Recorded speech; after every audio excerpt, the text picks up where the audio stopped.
Bueno, buenas tardes a todos.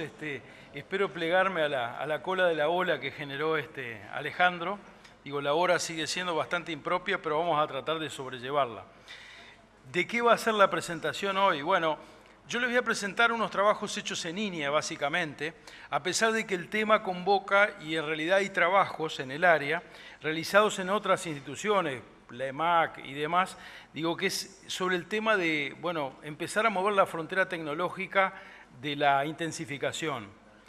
Les quedó presente a todos, digo, con las presentaciones previas, que INEA ha hecho mucha fuerza en forma de los sistemas de producción y demás por hacer el uso más intensivo posible del recurso generado dentro de porteras, digo, porteras adentro del predio, porque es el recurso más barato. Entonces, de las primeras variables que se movió y que se buscó llegar al horizonte, es la variable de carga animal. Aparentemente estamos llegando a los límites, nunca se llega exactamente a los límites, pero aparentemente las posibilidades de seguir creciendo mucho más en carga empiezan a ser un poco más limitadas y surge la pregunta de si no podemos hacer algo con los individuos. Digo, creo que nadie discute a esta altura que el mejoramiento genético que tenemos en el rodeo lechero nacional es un bien indiscutible y que a su vez sabemos, digo, por referencia de los animales que se han exportado y demás, que estamos haciendo un uso moderado todavía de ese potencial. Entonces siempre queda la duda aquella de qué pasará si nosotros empujamos un poquito más el acelerador. Sabemos de antemano que nos vamos a embarcar de repente en planteamientos que son un poco más onerosos, pero también la promesa de respuesta puede ser interesante. Entonces digo, con todo esto por delante, nosotros hicimos algunas experiencias para ir planteándonos en la cancha. Van a ver que yo manejo, digo, algo de información numérica sobre las respuestas que obtuvimos en esos trabajos, donde estuvimos viendo qué es lo que acontece con planteos más intensos, pero en realidad el mensaje que me interesa transmitirle es, bueno, qué es lo que encontramos en términos de metas, y cuáles son las limitantes que empezamos a ver, nuevas limitantes que de repente no teníamos demasiado claras cuando la partida de todo esto, pero que a la hora de formular planteamientos más intensos no las vamos a poder ignorar. Digo, porque en buena medida pasa por ahí el manejo. No sé si tengo que darle tiempo a esto. ¿Ah? Ahí está. No. Digo, nada muy especial. El marco de referencia es en realidad el que ya sabemos. Es decir, el supuesto es que en lactancia temprana seguramente, si nosotros aumentamos la ingesta total de nutrientes, seguramente la respuesta animal se mueve en forma positiva. Para eso tenemos dos variables que son las que están expresadas ahí, la densidad nutricional de la dieta que empleemos y la ingesta, la alimentación en general. Digo, y no debemos renunciar a ninguna de las dos, ¿no? Incluso, digo, en estos trabajos yo no voy a entrar en detalles de dieta, porque digo, si no, digo, a mí me resultaría de lo más entretenido, pero seguramente vamos a pasar la tarde en eso y no tiene sentido. Pero digo, somos relativamente, o hemos sido relativamente más exitosos explorando la vía de la ingesta, moviendo el consumo total animal, que en modificar la densidad calórica de la dieta, la densidad nutricional, no solo calórica, de las dietas. Digo, lo hemos logrado, pero en realidad el escalón es más grande, logrando consumos más altos. El segundo marco de referencia de por qué trabajamos en esta etapa es que, en definitiva, lo que todos sabemos, digo, lo que nosotros hagamos en lactancia temprana manda en el total de la lactancia. Es muy difícil que si nosotros dejamos pasar la oportunidad de intervención en lactancia temprana, después trabajando en lactancia media y lactancia tardía, nosotros logremos revertir los resultados, es decir, la mejora. Entonces digo, la oportunidad es lo que hace a la diferencia, ¿no? Los objetivos generales de los dos trabajos que rápidamente se resumen acá, son obviamente evaluar el efecto de respuesta directa en lactancia temprana. Digo, esto por supuesto que en producción de leche no hay forma de no medir eso, pero digo, reconociendo que nosotros somos un país en que en realidad producimos con exceso a las necesidades domésticas de leche y que hoy 2 de cada 3 litros están dedicados a exportación. Entonces, lo que nosotros llamamos genéricamente como aptitud industrial de la leche no lo podemos ignorar. Y en buena medida los sólidos que terminamos entregando a la procesadora, digo, hacen la diferencia. Entonces eso es central. Eso, digo, nos interesa también indirectamente en estos ensayos donde en realidad tenemos muy pocas vacas por tratamiento, es muy difícil sacar conclusiones sobre variables reproductivas, pero tenemos algo... Se cortó. Tenemos algún poco de información que apoyaría cambio de peso y cambio de condición corporal, lo que nos hace suponer que vamos a tener algún tipo de respuesta en variables reproductivas. Digo, es de esperar por lo menos. En realidad esto se aplicó en uno de los experimentos por 75 días posparto y en el segundo experimento por 120 días posparto. Vamos a ver, digamos, la respuesta que efectivamente generamos. Vamos a ver, porque la medimos, la respuesta que tenemos en lactancia completa, es decir, la residualidad de los efectos de haber tratado en forma diferencial a los animales. Y después, sobre la base de eso, porque digo, si no, no hay forma de interpretar la totalidad de los resultados que tenemos, vamos a ingresar un poco en algunas variables relativamente nuevas, pero que vamos a empezar a tener que poner en el horizonte de trabajo nuestro para tratar de alcanzar esas metas, esos objetivos de producción más intensa.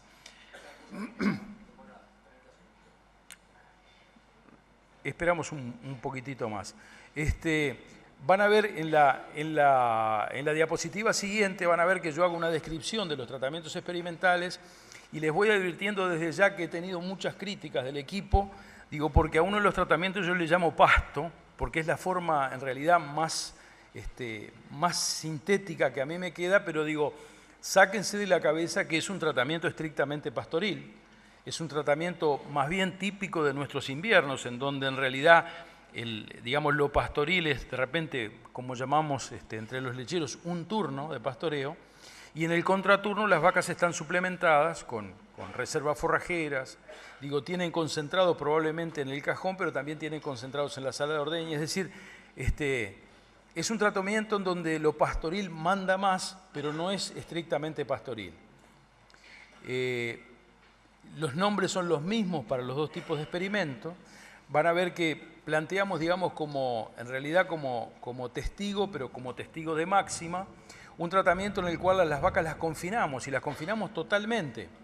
Entonces, digo, esas vacas, a los efectos de consumir alimentos, dependen estrictamente de lo que hayamos formulado y lo que seamos capaces de entregarle.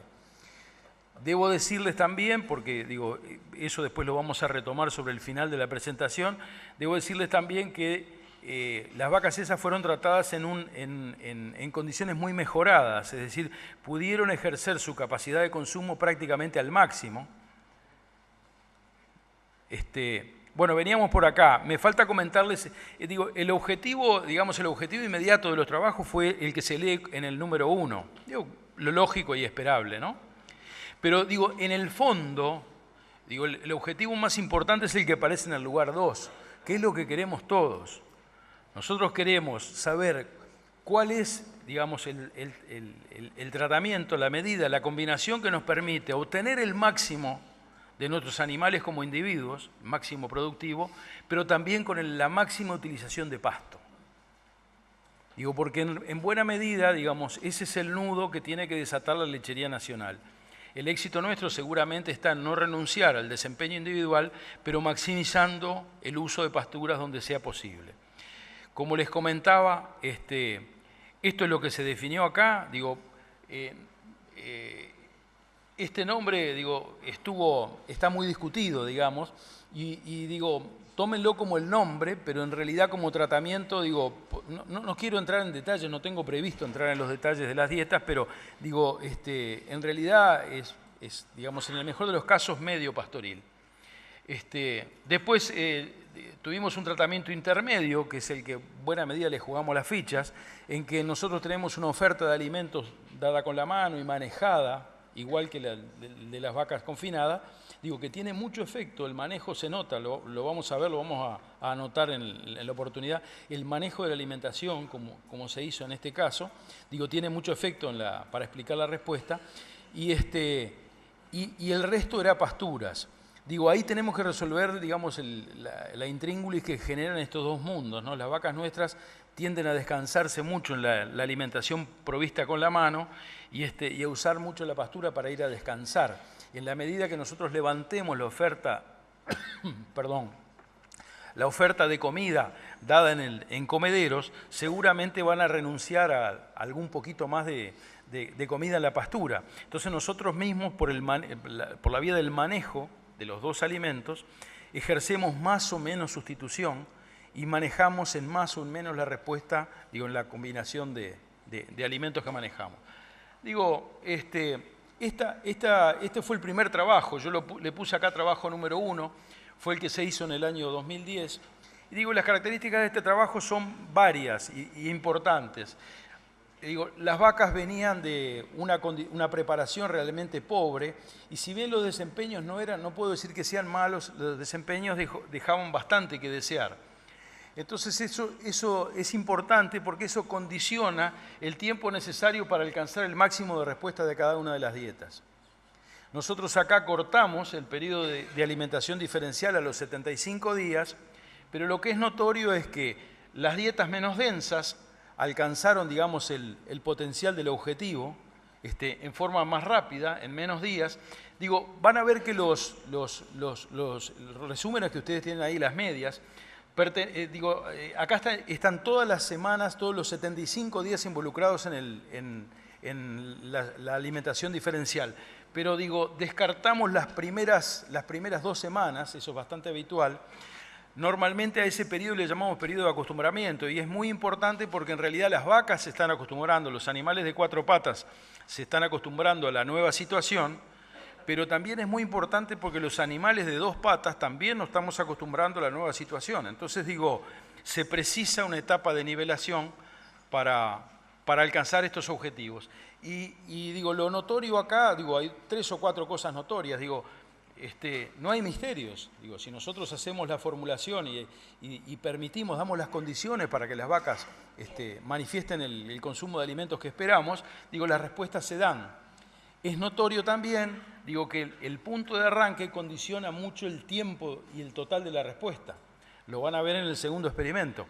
Digo, a este grupo de vacas con comportamiento destacado, alcanzar la meta de la dieta les llevó prácticamente la totalidad del periodo. Al tratamiento menos denso, en realidad lo alcanzó relativamente rápido. Y el tratamiento intermedio tuvo un comportamiento intermedio.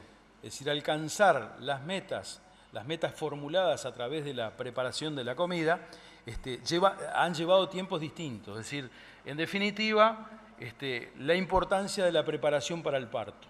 Es decir, cuando nosotros pensamos en vacas de alta producción, la alta producción empieza unos cuantos días antes de que la vaca alcance el parto. En realidad todos lo sabemos, pero digo, acá empezamos a tener una cierta medida. Digo, información residual pero que es importante a los efectos de estos esquemas más intensos. Esto que tenemos acá es un temporal. Los temporales solemos medirlos, digo, por 2 variables. La profundidad del efecto, la profundidad de la caída, lo que nos costó en términos de producción, y el largo, el periodo que implica ese temporal. Digo, acá se ve claramente, digo, que en la medida que nosotros dependemos menos de la pastura, digo, que la comida depende más de la mano, que en definitiva es lo que hacemos cuando tenemos el famoso plan B, el plan del día de lluvia, es decir, nosotros tenemos más herramientas para mitigar el efecto de estos desarreglos. Digo, las medias son las que manejamos acá, la respuesta, digo, fue básicamente la esperada, e incluso se escalonaron hasta en forma sumamente interesante, 25, 30, 35. Lo curioso además es que esta mejora implica mejoras en los sólidos Digo, esto es muy importante, digo, la mejora en los sólidos, que digo, acá no hay cambio y acá hay un cambio del orden del 5%. Lo importante es que, digo, el manejo de la alimentación nos permite también manejar la respuesta en términos de sólidos. O sea, esto no solo es algo más de leche, sino que es una leche de distinto valor. Y eso es muy importante. Y esto es muy bueno porque a nosotros el manejo de las concentraciones de los sólidos en la leche nos permiten gestionar la producción, saber si estamos bien, si estamos abajo, si se puede mejorar. Ahora, esto es toda una entelequia, esto es fabricación humana. Las vacas no producen porcentajes y además, para colmo de males, la planta no nos compra porcentajes. Entonces pasa a ser central esto. La respuesta en términos de kilos de sólido que somos capaces de vender por vaca y por día en un planteamiento o en otro. Entonces, en el caso de proteína, nos vamos de 750 gramos a 1 kilo. Digo, esa es nuestra expectativa de cambio. Digo que cuando lo llevamos a valor, digo, eso tiene una capacidad de multiplicación sumamente interesante, ¿no? Digo, llama la atención algunas otras cosas, ¿no? Digo, que nuestras vacas en términos de sólidos no grasos, sean capaces de producir por esa ubre 3 kilos por día, ¿no? Realmente llama la atención. Y bueno, cuando le ponemos la grasa son más de 4 kilos y medio por día, ¿no? Y eso es el promedio de un periodo largo. Digo que cuando uno lo trata de racionalizar, eso parece, llama la atención, ¿no? En el segundo trabajo, un trabajo que en realidad está siendo, la tesis esta no ha sido presentada, yo le llamo Trabaja 2, se hizo en el 2013 y prácticamente se está cerrando, tenemos acá el efecto de la mejor preparación de las vacas. Digo, todas las dietas tienden a alcanzar las metas impuestas mucho más rápidamente. Y eso está mediado por el punto de arranque, es decir, la calidad de la preparación para el parto de las vacas. Después no tenemos otros problemas y esto, nosotros obviamente tuvimos un desarreglo acá, que estamos en proceso de revisión, pero después tenemos todo lo mismo que ya vimos en la otra gráfica, con la diferencia de que esto en realidad, las medias que ustedes van a ver ahí descuentan también las 2 primeras semanas, y acá hay 120 días totales. Estos son temporales y vemos el efecto, en la dieta que tiene la capacidad de compensar. No solo la capacidad de compensar por la vía nutricional y demás, sino que el comedero en el que estas vacas comían es un comedero que prevé el consumo individual de las vacas sin disturbio, sin competencia de otras vacas y además tiene techo. De todos modos les adelanto que en realidad, desde el punto de vista del comportamiento, cuando nosotros damos comida con la mano, en realidad el temporal pesa relativamente menos. Es decir, el problema nuestro del temporal es con la etapa pastoril. Ustedes habrán visto que frente al temporal, lo vamos a comentar más adelante, pero ustedes habrán visto que frente al temporal la vaca se planta, no descansa, no se echa. Mientras llueve la vaca no se echa y además cesa la ingesta de pasto, cesa el pastoreo. La descarga de la vaca en realidad es la que nos causa el daño que nosotros conocemos. Nosotros no tenemos, climáticamente no tenemos temporales, fríos, como para desafiar a esta raza. El tema no es el temporal en sí, que no digo que no aumente el gasto de energía, seguramente aumenta, pero no es el tema central. El tema central es el cambio de comportamiento de los animales. Este trabajo también logró buenamente las metas, pero la dieta que nosotros elegimos como dieta testigo, como de campo, en realidad es la mejor dieta que tenemos en la unidad de lechería, es la dieta con que recibimos a las vacas que recién paren y que generalmente, depende del año, hace que las vacas permanezcan en esa condición por entre 60 y 90 días. Típicamente ese lote, que es un lote que suele estar entre las 70 y las 90 vacas, típicamente ese lote se estabiliza en unos 32 litros de leche con vaca recién parida, que es básicamente lo que nos ocurrió en este caso, ¿no? Esta es la media. No logramos diferencia del tratamiento del medio, también está de por medio ese pequeño problema que tuvimos, pero después logramos los escalones. Y nuevamente, si miramos a la leche corregida por energía, el manejo de la alimentación comienza a ejercer diferencia, ¿no? Tenemos algo de diferencia en concentración, mínima, pero tenemos mucha diferencia en rendimiento. Pasamos de 1,100 kg a 1,600 kg, por ejemplo, en el caso de la grasa, de 1 kilo a 1,110 kg, en el caso de la proteína. Que todo eso, en definitiva, entra en la ecuación económica, digo, cuando estamos buscando respuestas, ¿no? Bueno, hasta ahora, digo, yo lo que les he relatado es las metas que nos pusimos. Digo, buena parte de esta actividad tiene como meta contestar algunas de las preguntas a la hora de formular un ensayo como un trabajo como el sistema de producción que se presentó esta mañana, digo, con los desafíos.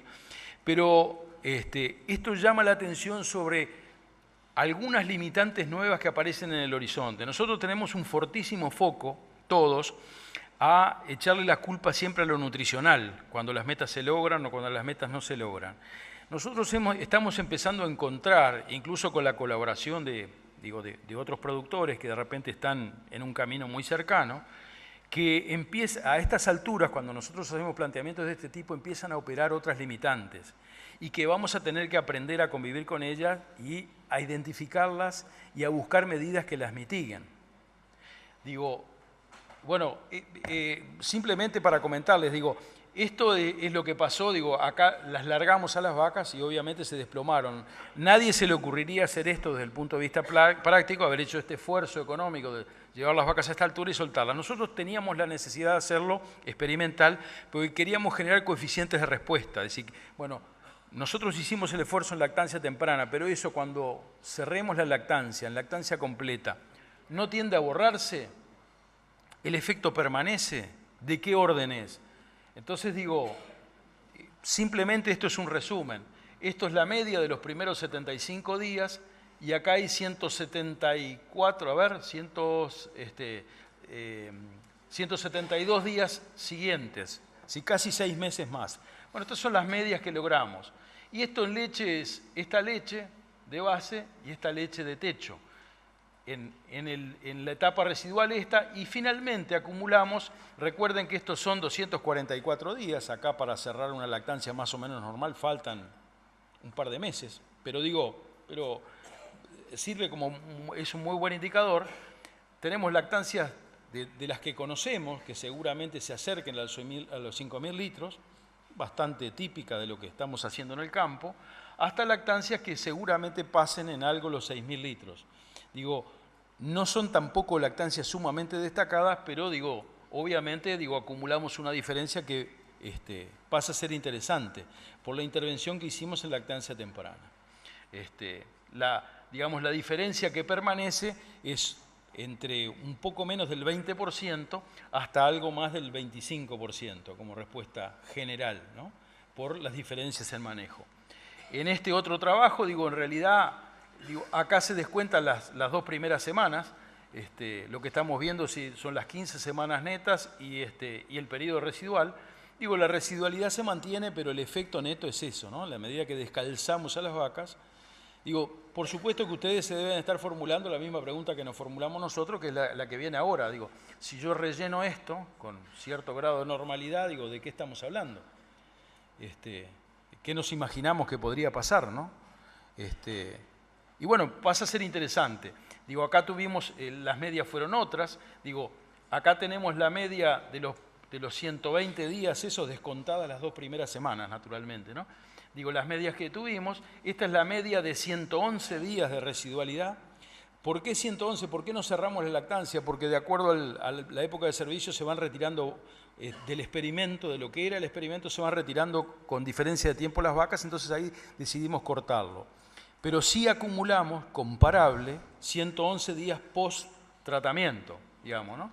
Y bueno, esto es lo que logramos acumular en lactancia temprana, la residualidad, el efecto residual, y en lactancia completa, ¿no? Recuerden que estos son 131 días, de vuelta, acá faltan 2 meses y medio, ¿no? Pero, algo de 6.500 litros, y hasta probablemente unos 8.000 litros, aún con este manejo. Las características diferenciales acá fue que, bueno, en el periodo de respuesta logramos medias un poco más altas, la residuabilidad no fue despreciable y además el inicio de la lactancia fue muy bueno, fue mucho mejor que en el primer trabajo. Pero bueno, digo, acá empiezan las preguntas, digo, para las que en realidad hoy recurrimos a bibliografía dominantemente, y es lo que yo le puse el nombre, digo, en forma atrevida, la famosa la agenda de la vaca. ¿Qué es lo que, digo, porque esto lo tenemos que empezar a reconocer y a respetar, porque esto si no nos va a condicionar, nos va a poner un freno que es anterior al freno de la nutrición. Y bueno, entendemos que el uso ordenado del tiempo, por los animales, ¿no?, en un periodo de 24 horas, representa la respuesta más típica del animal a su ambiente y entorno.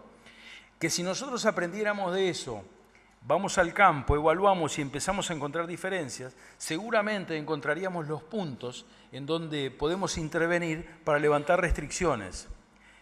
Y créanme, digo, es una cosa, digo, es puntual, son muy pocos los productores, pero ya a esta altura me pasa, productores que conozco, con los que tengo mucha cercanía, que digo que me invitan a reuniones de grupo en las que a veces, digo, uno tiene la oportunidad y va y otras veces me la salteo, pero que vienen con las preguntas, de que de repente formularon todo fenómeno, que tenían un grupo, de repente un grupo destacado que era el 30% del predio y estaban en 35 litros. Decidieron hacer un tercer ordeñe y las vacas se le vinieron para atrás y no las sacan de 27. Y digo, al no haber modificado de repente la estructura de ordeño, digo, ese tercer ordeñe tiene una demanda de tiempo que condiciona descanso y condiciona consumo y que hace que en realidad sea contraproducente. Hasta que él no levante esa otra restricción, esa otra limitante, seguramente ese no es el camino. O por lo menos le permitió identificar dónde está la restricción actual, ¿no? Digo, esto es un trabajo de bibliografía, es un resumen que hizo esta gente, en realidad de varios tambos en los que fueron más de una vez durante el ciclo productivo. Y lo que hicieron es computaron y después resumieron qué es lo que hacían las vacas en esos establecimientos. Por supuesto que, digo, comen en comederos, la mayor parte de ellos son confinamientos, ¿no? Algunos confinamientos abiertos, pero otros confinamientos con cubículos incluso. Pero digo, viene bien el ejemplo. Digo, a comer las vacas dedican relativamente poco, este es el rango. Y ahí ocurren entre 9 y 14 comidas en ese plazo. Digo, típicamente las vacas adultas comen menos y comidas más grandes, y las vaquillonas comen más veces comidas más chiquitas, que es una de las primeras bases que sustenta el por qué tenemos tanta respuesta cuando separamos las vaquillonas de las vacas. Digo, tienen comportamientos distintos. También el descanso, digo, lo notorio acá es que lo que consume un tiempo que muchas veces no tenemos en la cabeza es el descanso, la necesidad de descanso de esas vacas. Vacas desafiadas, todas estas vacas estaban en 30 litros por día o más. De vuelta, las vacas más productivas generalmente van al techo del rango, igual que las vaquillonas. Las vacas de menos leche tienden a usar menos tiempo en descanso. Interacción social, bueno, las vacas van, se huelen, reconocen, es la forma de crear y de sostener los grupos y las jerarquías dentro del grupo, ¿no? La rumia es sumamente importante. Buena parte de la rumia se superpone con el descanso, ocurre durante el tiempo de descanso, aunque algo de rumia ocurre, digo, con los animales en pie, ¿no? Y después las otras actividades que llevan realmente un mínimo, ¿no? Este comportamiento, que es tan frecuente verlo a campo, digo, primero lo reconocemos todos, es necesario y es independiente del sistema que apliquemos. Esto nos ocurre a nosotros o les ocurre a ellos.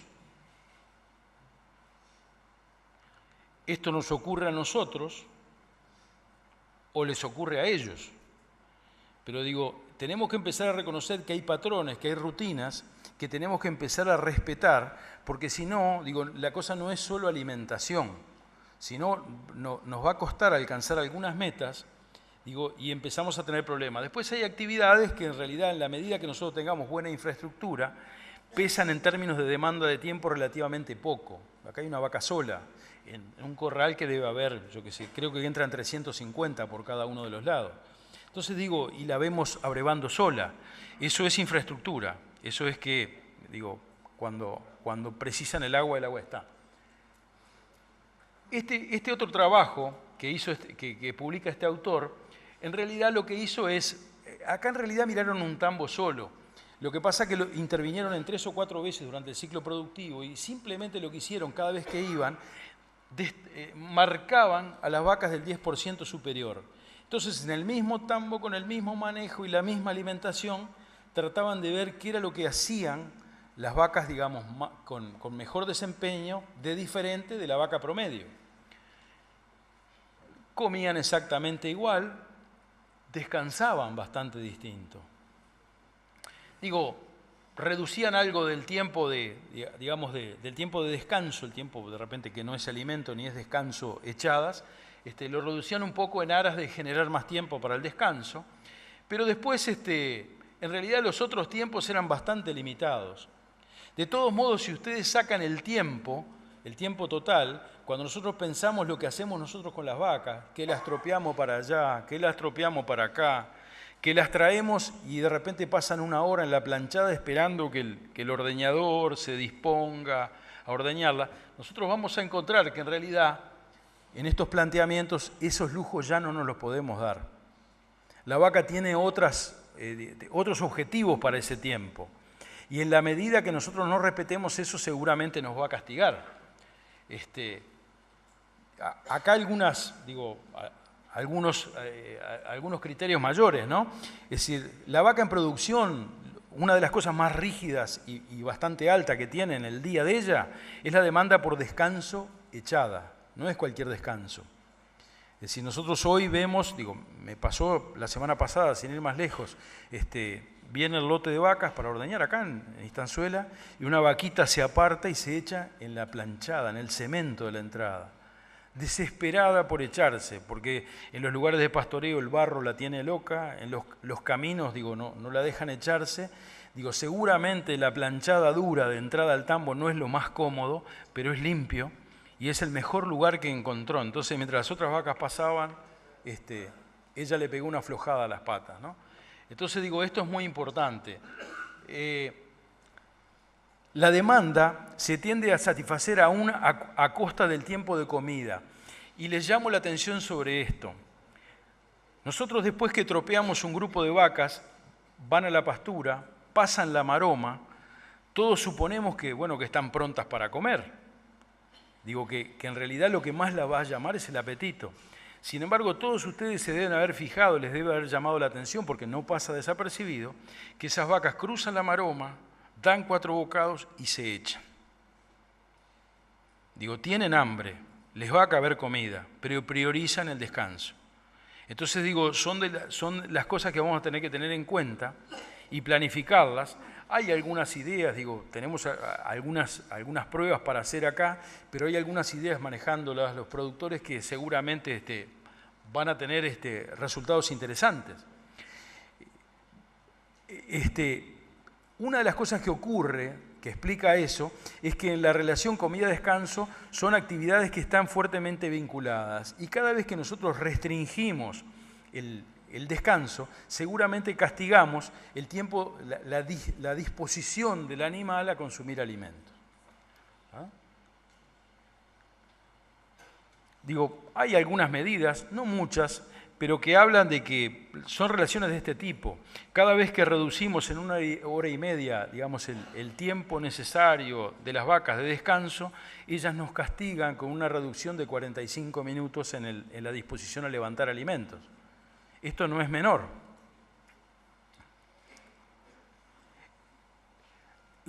Tenemos que tener en cuenta que las vaquillonas y las vacas adultas de alta producción en realidad son las que tienen las mayores necesidades, la mayor demanda sobre necesidades de descanso,